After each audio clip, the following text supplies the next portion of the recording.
எவ்வளவு வலி, எவ்வளவு தோல்வி, எவ்வளவு வருத்தம், எவ்வளவு முயற்சி இருக்கிறது என்பதை நாம் புரிந்து கொண்டால் நாமும் இந்த சமூகத்தில் உயர்ந்த மனிதராக உயர்ந்து விட முடியும்.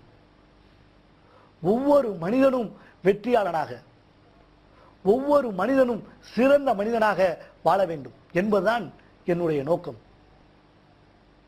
ஒவ்வொரு மனிதனும் சிறந்த மனிதனாக வாழ ஒவ்வொருவரும் ஒவ்வொரு நொடிப்பொழுதையும் வீணாக்காமல் வாழ்க்கையில் உயர முயற்சித்தால் கண்டிப்பாக இந்த சமூகம் ஒரு மிகச்சிறந்த சமூகமாக இருக்கும்.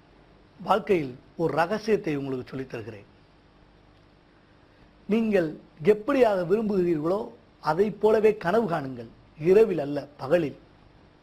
எப்படி? நான் இப்படி ஆக வேண்டும் என்று உங்கள் மனத்திரையில் உங்களை கற்பனை செய்து மீண்டும் மீண்டும் இதயத்திற்குள் அந்த காட்சியை மீண்டும் மீண்டும் கண்டுகொண்டே இருங்கள். அதுதான் முதலில் நாம் வாழ்க்கையில் எடுத்து வைக்கிற முதல் படி. இந்த கனவு செயலாக மாறி அதற்காக நீங்கள் முயற்சிக்கும் போது நீங்கள் என்ன நினைத்து கனவு கண்டீர்களோ அதே போல் ஒரு உயர்ந்த மனிதராக நீங்கள் மாறிவிடுவீர்கள். இது சத்தியம், இதுதான் உண்மை. இப்படி பார்த்தவர்கள் தான், இப்படி ஒரு காலத்தில் பார்த்தவர்கள் தான் இன்றைக்கு அதே நிலைமையில் வந்திருக்கிறார்கள். இதை நன்கு மனதில் வைத்துக் கொள்ளுங்கள். வாழ்க்கையில் தேர்வில் தோல்வி அடைந்த உடனேயே அது மிகவும் நமக்கு வெறுப்பற்றதாகத்தான் தெரியும். ஆனால் அது வெறுப்பல்ல. அந்த நேரத்து கணத்தில் நாம் மனதை வெறுப்பானதை போல உணர்கிறோம், அவ்வளவுதான். ஆனால் அந்த தோல்வி நமக்கு நிறைய கற்றுத்தந்துவிடும், நிறைய அனுபவங்களை தந்துவிடும். அதுவே அடுத்த முயற்சிக்கு அடிப்படையாக அமைந்துவிடும். அற்புதமாக எழுதுவான் ஒரு புதுக்கவிஞன்.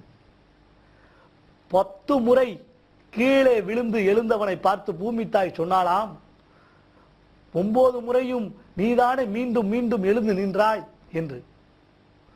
ஒவ்வொரு முறை விழுகிற போதும் விழுந்த போதும் மீண்டும் உயர்ந்து நிற்க வேண்டும் என்று ஒரு மனிதன் முயற்சித்தால் வெற்றி கண்டிப்பாக நமக்கு உண்டு. வாழ்க்கையில் எல்லாம் தன் வசம் வைத்துக் கொள்ள பழகிக் கொள்ளுங்கள். எனக்கு இது இல்லை, அது இல்லை, இது இருந்தால் என்னால் உயர முடியும் என்கிற சிந்தனையை விட்டுவிட்டு எது உங்களுக்கு தேவையோ அதை நீங்களே கையகப்படுத்திக் கொள்ள கற்றுக்கொள்ளுங்கள். இந்த முயற்சியில ஈடுபடுங்கள். கண்டிப்பாக வாழ்க்கையில் உறுதியாக நீங்கள் சிறப்பான மனிதர்களாக மாறுவீர்கள். ஒரு ரோஜா செடியை பார்த்து நாம் மகிழ்ச்சி அடைகிறோம். ஏன்? அதில் அழகாக இருக்கக்கூடிய ரோஜா பூ, அதை பார்த்து மகிழ்ச்சி அடைகிறோம். நமக்கு அதை பார்க்கும் போதே முகத்தில் மகிழ்ச்சி தானே வந்து ஒட்டிக்கொள்கிறது. ஒரே நாளில் அந்த ரோஜா பூ முளைத்ததா? இல்லை.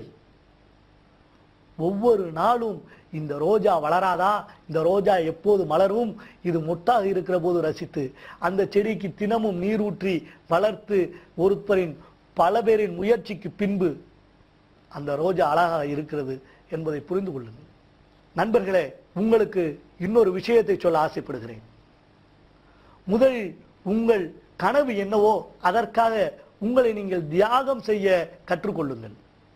அதுதான் நம்மளுடைய வாழ்க்கையின் முதல் முயற்சியாக இருக்கும். நாம் வெற்றிக்கு முதல் முயற்சியாக இருக்கும்.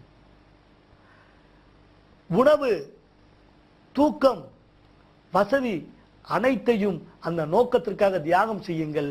அதுதான் நீங்கள் எடுக்கக்கூடிய முதல் முயற்சி.